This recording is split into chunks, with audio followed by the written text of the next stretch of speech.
Estamos de volta e na semana passada nós falamos sobre o centenário do genocídio na Armênia, que foi lembrado pelo Papa Francisco. Hoje você vai ver outra parte da história. Na mesma época, uma batalha na mesma região matou mais de 150 mil soldados durante a Primeira Guerra Mundial. Foi uma das mais sangrentas batalhas da Primeira Guerra Mundial para o Império Otomano. A Batalha de Galípoli durou 9 meses e foi uma vitória porque impediu a queda do Capitólio. Mas no fim ela tirou a vida de centenas de milhares de soldados da Turquia e do exterior. 25 de abril de 2015 marca o centenário dessa batalha mortal. Da Austrália, Nova Zelândia, França, Grã-Bretanha e da Irlanda vieram mensagens angustiadas de famílias e amigos. Onde está o túmulo do nosso filho? Onde meu marido está enterrado? Essas cartas e documentos são agora parte do arquivo secreto do Vaticano. Em seu desespero, as famílias dos soldados mortos entraram em contato com o Vaticano, esperando que ele poderia ajudá-los.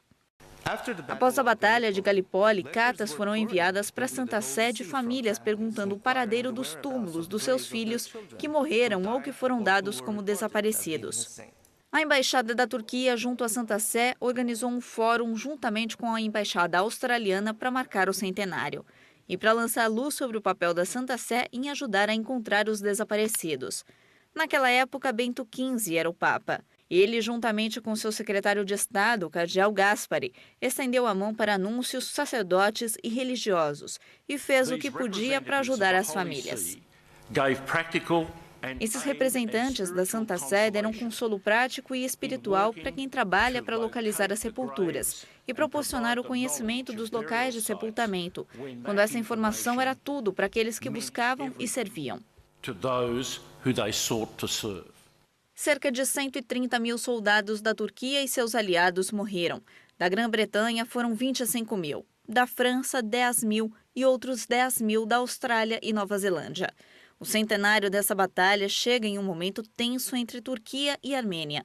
Praticamente na mesma data, a Armênia lembra o centenário de um genocídio, em que cerca de 1,5 milhão de armênios foram mortos sob o domínio do Império Otomano. A Turquia nega que foi um genocídio e diz que o número de vítimas era muito menor. No início de abril, o Papa Francisco celebrou uma missa para marcar o centenário, que descreve o massacre como um genocídio. Após o assassinato de 150 estudantes cristãos em Garissa, o bispo do Quênia lamentou o massacre e a indiferença global. A igreja queniana agora luta pela reconciliação e pelo perdão.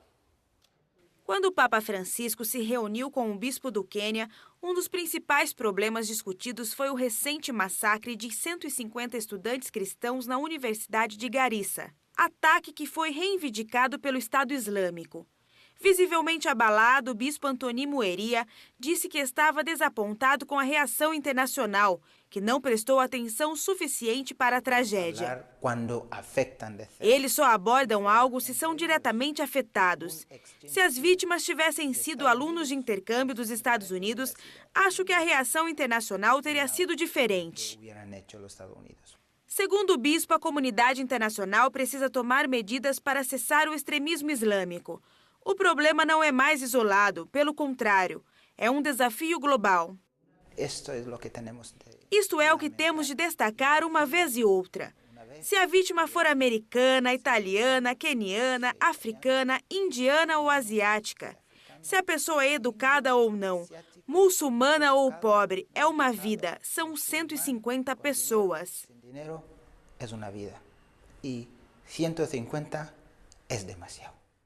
Desde que a tragédia aconteceu, a igreja está dando apoio moral e espiritual para as famílias das vítimas. Como igreja, estamos tentando ajudar as pessoas. Primeiro vem o perdão, especialmente neste ano da misericórdia. Eles não podem deixar qualquer espaço para o ódio ou vingança em seus corações.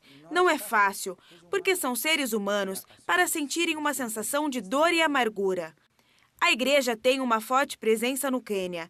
1/3 da população é católica, cerca de 7 milhões de pessoas. O país também tem mais de 5 mil seminaristas. Precisamos de um momento de graça, um momento onde podemos sentir a presença ativa do Espírito Santo. Durante a bênção do Papa na Páscoa, Francisco rezou para os 150 estudantes cristãos que foram mortos por causa da fé. O Papa, por várias vezes, tem denunciado a perseguição dos cristãos e do silêncio cúmplice que muitas vezes vem com ele. Você vai conhecer um site criado por jovens com o objetivo de mostrar o ensinamento da igreja primitiva.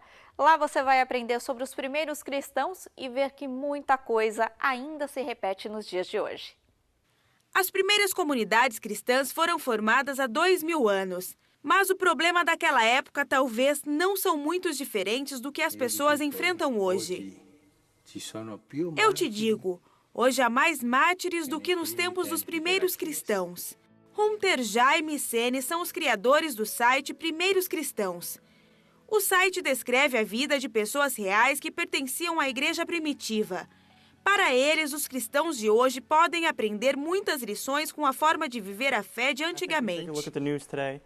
Eu acho que vamos dar uma olhada nas notícias de hoje e vamos ver todas as coisas que estão acontecendo com os cristãos no Oriente Médio, especialmente. Acho que é importante nos lembrarmos das raízes do cristianismo, de onde viemos. Os primeiros cristãos estavam em uma sociedade muito paganizada. Os escritos de São Paulo e a atitude dos primeiros cristãos eram: vamos mudar as coisas. Uma grande variedade de informações podem ser encontradas no site, tais como a origem do rosário ou como os primeiros cristãos celebravam a Páscoa. Nele também inclui histórias de pessoas que morreram pela fé, como os 40 santos mártires de Sebastião ou Santa Cecília, padroeira da música.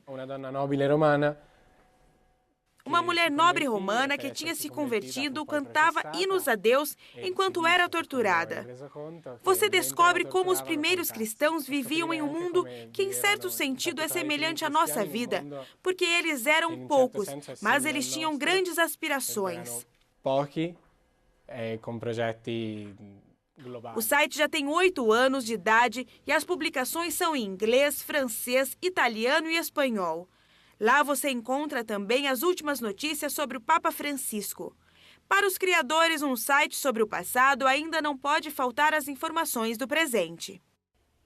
Você vai ver daqui a pouco um aplicativo para ajudar cegos em tarefas do dia a dia. A gente volta já.